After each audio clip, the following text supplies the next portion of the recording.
Avann is Avann.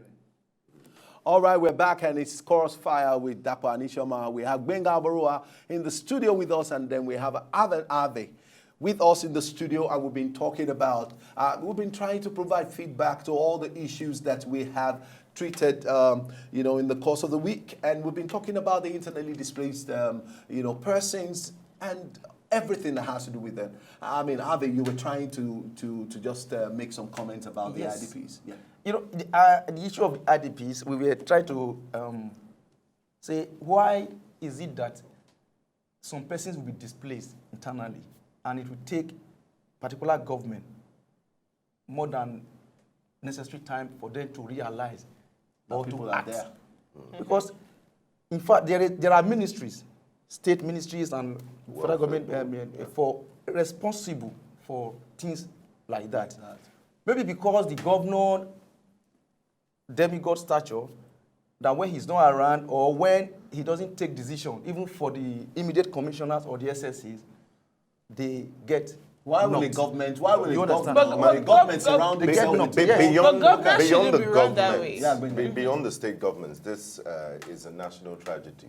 The fact that there are Nigerians that have been relocated from their place of natural birth, and they can't go about their normal life is really sad, and it's a tragedy because of the insurgency and other factors that might have mitigated that. Having said that, I have a friend, she's a lawyer, she runs an NGO. She was in the internally displaced persons camp in Borno, and feedback was really sad about the treatment of NEMA officials, the way they address this internally displaced persons. They treat them like they're not Nigerian citizens. They act like they're doing them. They act like it's part of their it's part of their responsibilities. But having said that, the president is giving these new service chiefs 3 months to bring the insurgency to an end, and we hope it will happen. Chadian president has said by December, Boko Haram will be a thing of the past. So what happens post-insurgency? What are the plans the government has for this internally displaced persons? We have collected we need a sort of Marshall. We need a sort of Marshall plan. And the good news is that the federal government is already conducting a damage and needs assessment of liberated communities in Borno and in the northeast. In May, the federal government, through its interministerial committee comprising of NEMA, Federal Ministry of Works, Health and Education, and also the Red Cross, and Borno State conducted a damage and needs assessment. I'm sure the reports will be sent to the presidency. The issue here on ground is it's good they carry out their assessments and all of that, but the thing is, look at the people in the IDP camps. The children there, insurgency has been on for several years. Many of them have missed out on education. Many of them have missed out on education. Many of the women there need to be trained on some certain, things they can do, so that when they return back, they can have means of livelihood. Because the truth is, an idle mind, they say, is the devil's workshop. If you've taken away these people's means of livelihood, there's nothing they can lay their hands on to do.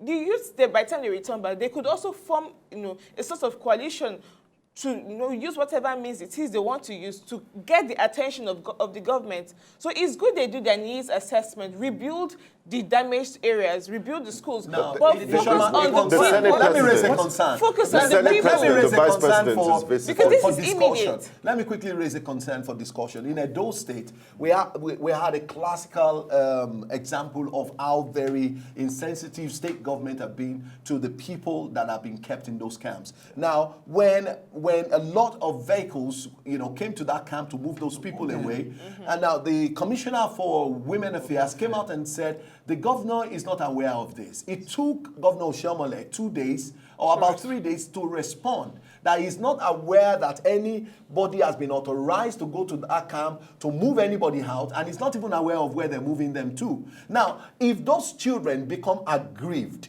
and they take to some form of defense to defend themselves from being taken away from those camps, I would have expected a sensitive government to probably look into that camp and do a classification of the kind of people that you have there in terms of skill, vocation, and the likes, and then you channel their energy properly. Some of them who could farm. This is under it's under the mandate of the federal government. It's not the business of federal state. They should work with the state government. But they will This issue has been on for almost 3 weeks. How long will it take for us to see a positive result? Are they not all Nigerians? Waits we for have no a one. fundamental problem.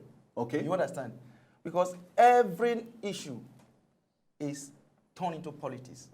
You understand? Everything gets political. Everything gets political. That is just the problem. Because until most Nigerians don't really feel the pain of the other Nigerian. You get it? In fact, even those that are not even in the IDP camps, they are displaced already. So the society is already mental that is it. So many people are displaced on the street. You know that they even need a camp for poverty already got some people displaced long time ago. If you have that already happening on the street, then what do you expect that will happen in the place that these are people some of them don't have father, some of them don't have mother, some of them don't have children. In fact, their hope is between life and death. You know, so no wonder those face every day. Some of those boys went in Benin, in the IDP Benin, when the vehicle came to take them away, they were ready to die. They said, "Kill us." Yes, we are not going anywhere. We're not going anywhere. Kill us. Where do you want us to go to? You understand? So it is a function of what is happening in society. The government really don't even care for the free citizen. I understand they're supposed to have a greater measure of care for those that are vulnerable, for the displaced people. But there's a problem. Even when the government have carefully ironed out plans, implementation, who are those to implement these plans? But who are those all of these things? You know, so these are the same Nigerians that have been affected.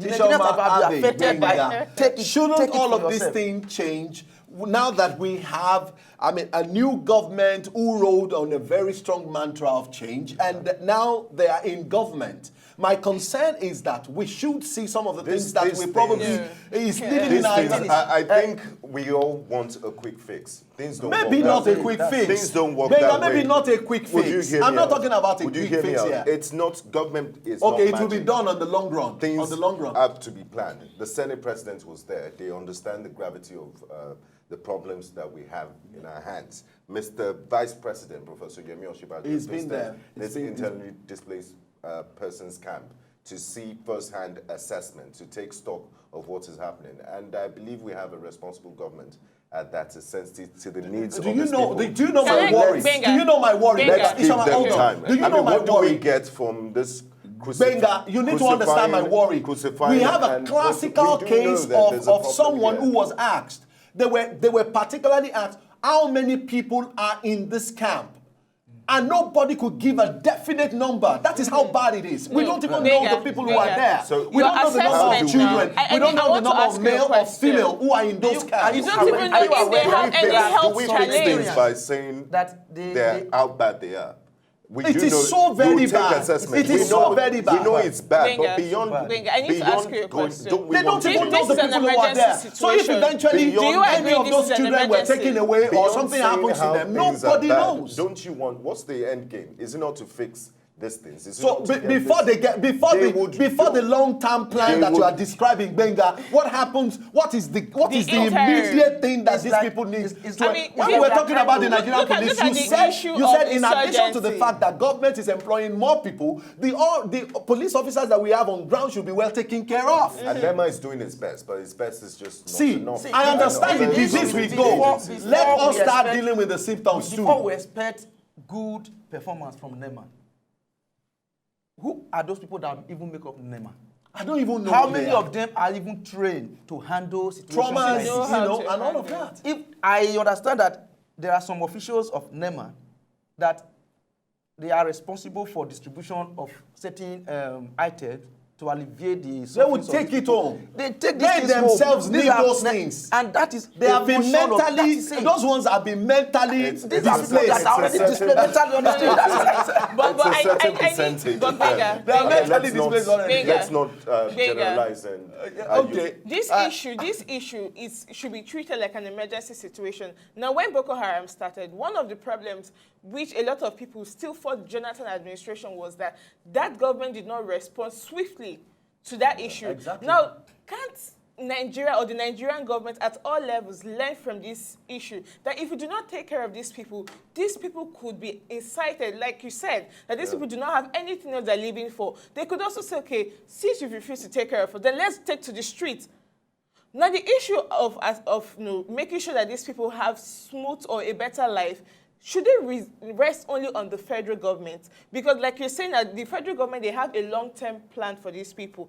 But the issue now is, can't the Edo state government do something to also help alleviate the sufferings of these people, knowing fully whether they're living on their soul? And if because it's an NGO that are actually been taking care of those children. I don't personally agree with the fact that the federal government It's a religious-based NGO. do you have any information the federal that government the is Edo far. State government is not in any way contributing? The man in charge of the camp came out to say, no, I think NGOs are the one, churches are the ones helping. The state state is involved now. The state governor is involved. To what level? It's not just enough to say that's what we I are cannot right. do. all right, we may need to drop this story. Level? Let's quickly, let's introduce another story, and then because our callers may start, calling in to make their own contribution. Now, we discussed very extensively too in the course of the week the Buhari anti-graft campaign, the anti-graft war. Will it succeed? The way it is going, every effort is channeled, or everything seems to be pointing to members of the opposition, especially people who served, with former President Goodluck Jonathan in the last administration. I mean, and people are beginning to feel that the Buhari's body language about the anti-graft war is actually, to fight opposition and to bring Jonathan and the people who served under him down. Now, on a very good note, this has been my position. Your position may differ. Buhari took over from an opposition government, and he has every right and responsibility to APC did not hand over to APC. Yeah. If Buhari took over from an APC government and is not probing them, you can say that is political. But it's taking over from whatever party handed over to him is what he has a right to probe. So if unfortunately, it seems to be probing the opposition party, and that is President Goodluck Jonathan's, but everything seems to be pointing to the fact that, okay, the people that have been affected, a lot of flurry of arrest and activities about ICPC and EFCC arresting people and everything seems to be people who does not believe in the change mantra. So far. I would disagree with you on that. Okay. It's not just, it's not a witch hunt. Okay. And it's not, it's not. But the people that have been indicted so far, you have members, look at the Governor Nyako, former governor of Adamawa State, is not a PDP member. Senator Bukola Saraki's wife was invited. She's not a PDP member. No more a PDP member. And then you have a situation where the EFCC, it's an arm of... it's an Do you believe in the operations of the EFCC? Do you believe in the operations? Do you believe in the operations of the EFCC? It's unbiased. Before we go to it's unbiased. EFCC, yes. Let us actually look at the anti-graft war. The hope that some of us before the elections didn't believe in that story of change and corruption, to fight corruption, because we felt if you want to fight corruption, you shouldn't dine with corruption. You understand? Yeah. So that is a that's a very loaded. That's a very loaded statement. That's a very loaded statement. I don't have problem. You want to break it down? If you don't want to break it down, I'll break that down. Don't break it down. If you are fighting corruption, and some persons see it as witch hunting, I don't have much problem with that, because if I witch hunt you and I have reason to, because you are corrupt. It's still good. I'm still doing the right thing. That is it. So if you are not corrupt, nobody will go after you. If you are, whether it is APC or PDP, but the issue now is for some of us that watch very carefully.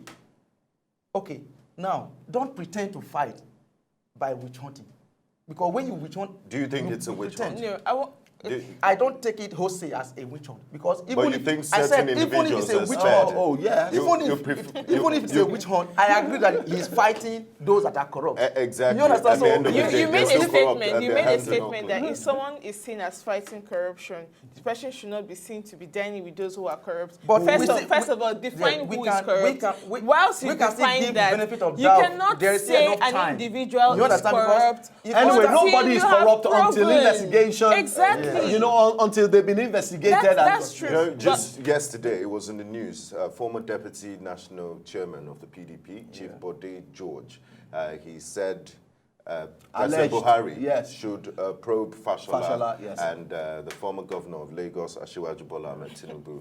And you wonder if President Buhari's mandate, if it's the chairman of the EFCC or ICPC that will go after individuals. I believe his jurisdiction is federal government agencies, parastatals, that's within his line of responsibility. And if you have any, the EFCC is there, they're entertaining petitions. The River State government yesterday, you know, another very interesting thing, to probe Amechi's administration, the judge gave them a go-ahead because there was a court injunction to stop that. So we're seeing democracy at work. The committee is going to go into work, look into the accounts, and if they find Mr. Amechi culpable of corruption, they would ask him questions and bring him to book. Okay. And there's no immunity on Fashola and former governor. Of course. Before we go on this break, I think it is worthy to note, before we go on this break, it is worthy to note that EFCC, ICPC, all those institutions, they have been set up to actually carry out investigation and confirm or establish the fact that this person is corrupt. And if there is no petition against me, EFCC will not come after me. That is witch hunting. But if there is a petition, no, that is witch hunting. If there's a petition, if there's a petition, the EFCC is Economic and Financial Crimes Commission. Exactly, but they follow. They don't need a petition. No, that's not how they operate. There's another angle without looking at it. Let's cease fire here. Let's cease fire here. Let's go on a short break. When we come back, we'll still be here. It's Feedback Friday, and we'll bring as much feedback as we can. We'll be right back.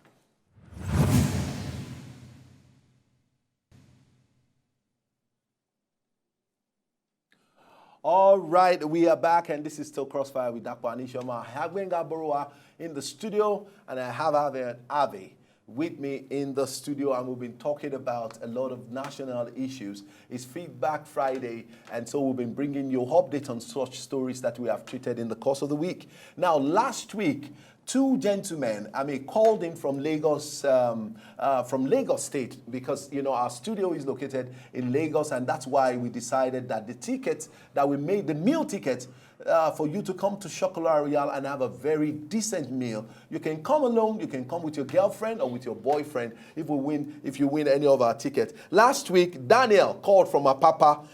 Daniel, you know yourself. I told you want a meal ticket in Shokola Royal, and you need to come around and redeem this particular one. And then David Ajibola also called. I think David and then Ajibola Oguni called from Lagos also, and you want a meal ticket in Shokola Royal. So come around, you can call us, and they will take your call and let us know when you want to come and redeem your ticket. And we're still, at the same time waiting for more callers, you know, in the Lagos region to be a part of the show. Now let's move on here because we have little time. We were talking about, you know, the activities of the EFCC. Benga, I said it, you know, like what I know, because I have spoken with 2 officers of the EFCC.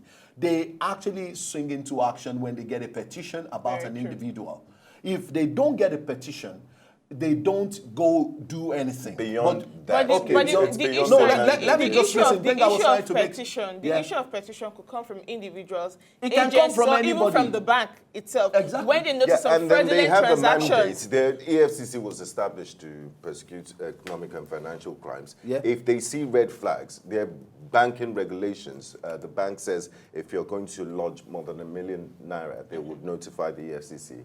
They monitor things. They have officers on the ground. So they don't necessarily need a petition to work all the time to carry out their constitutional responsibilities. Beyond but when it that, comes to public office holders, this is why public office holders. But let's establish we're looking at the EFCC holistically here. Yeah. If they're capable of fighting this anti-graft war, this war against corruption that has been at the forefront of the APC's campaign and manifesto. Now, President Obama would always say, Africa needs strong institutions and not strong men. Yeah. The EFCC, as at December last year, had about ₦2 million in their accounts. They were weak. People wondered where did the EFCC get this current impetus. They seem to be working on steroids and overtime and overdrive now. It's because of the body language of the administration. It's because of the person at the helms of affairs. If as claims that they are underfunded doesn't mean the new administration are giving them money to function. And that shouldn't be so. The EFCC should carry out its constitutional duties regardless of who is in government. Yeah. They shouldn't be afraid to go after anyone regardless of who's at the top. So that's... I completely agree. The issue is, I heard something on the news concerning the former governor of Rivers State, Pt.2, how one of his former aides withdrew so amount of money consecutively, more than 10 times, 10 million, 50 million, 20 million on every day. Almost on a daily basis. So EFCC does not need petition in that regard. Okay. You understand? Because there's already... There is a fraudulent activity. There's already a system inbuilt mechanism to put EFCC on the inquiry when they see red flag like this. So they don't need petition for that particular case.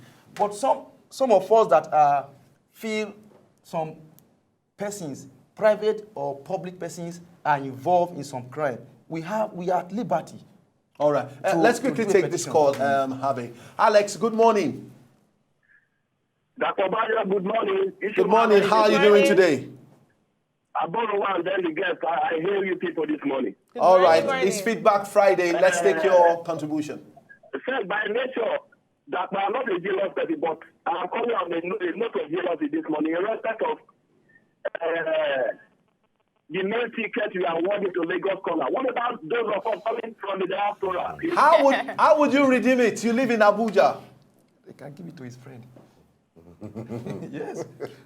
How would you redeem it, Alex? Okay, I think we lost Alex. Sorry, we lost that. Okay, we lost that call. You can call us back, Alex. Yes. Okay, let's... So I was trying to say the ordinary persons are at liberty to make petition against any person we perceive to be involved in financial crimes or other activities. That's it. For me, the victory or the success of the anti-graft war is not dependent on the EFCC alone. The EFCC is just one arm. The EFCC, of course, they have the power to prosecute, but whose table? Everybody's forgetting about the Nigerian police. The Nigerian police, but the courts. They do their investigation and then they bring... And there is a major issue which we need to address. All right, let's take the judiciary. Ishioma, let's take this call. Babatunde, good morning. Hello, good morning. Hello, Babatunde. Hello, good morning. Yeah, good morning. Thanks for calling Feedback Friday. Okay, good morning. Can you speak up, please? On the issue of a probe. Yes. No, you did, say the other time that possibly, it is too important or too necessary that EFCC or ICPC must stand before the probe.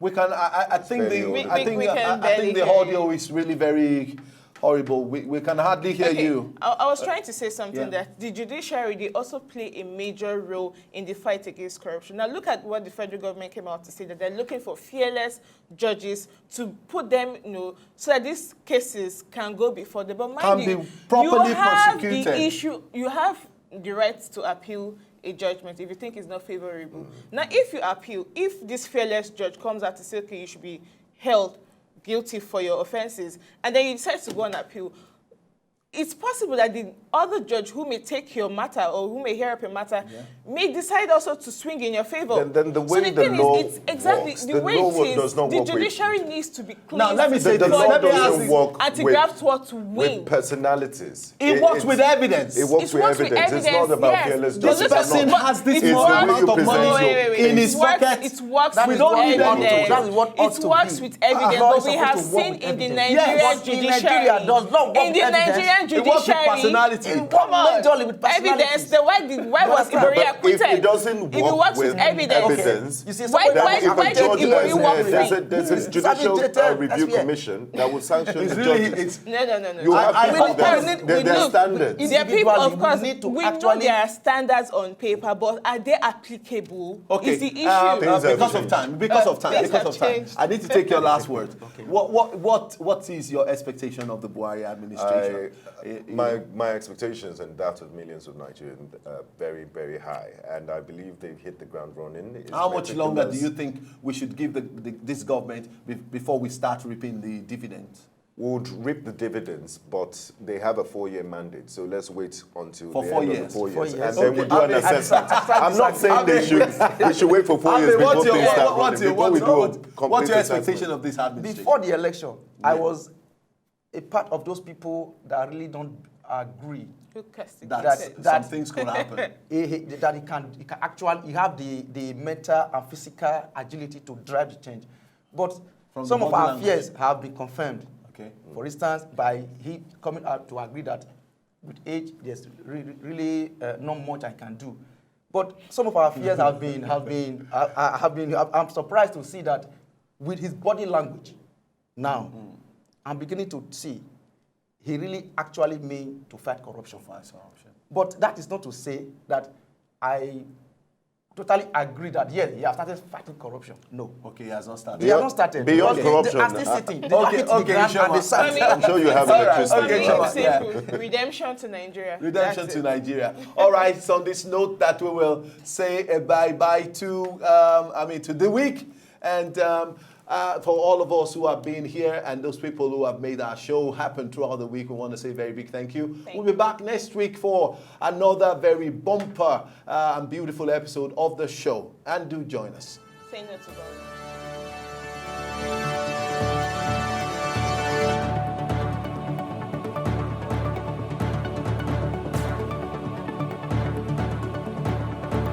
So, did you like what you just saw? I know you did. It's very simple. If you want to see more, just subscribe to our channel right now.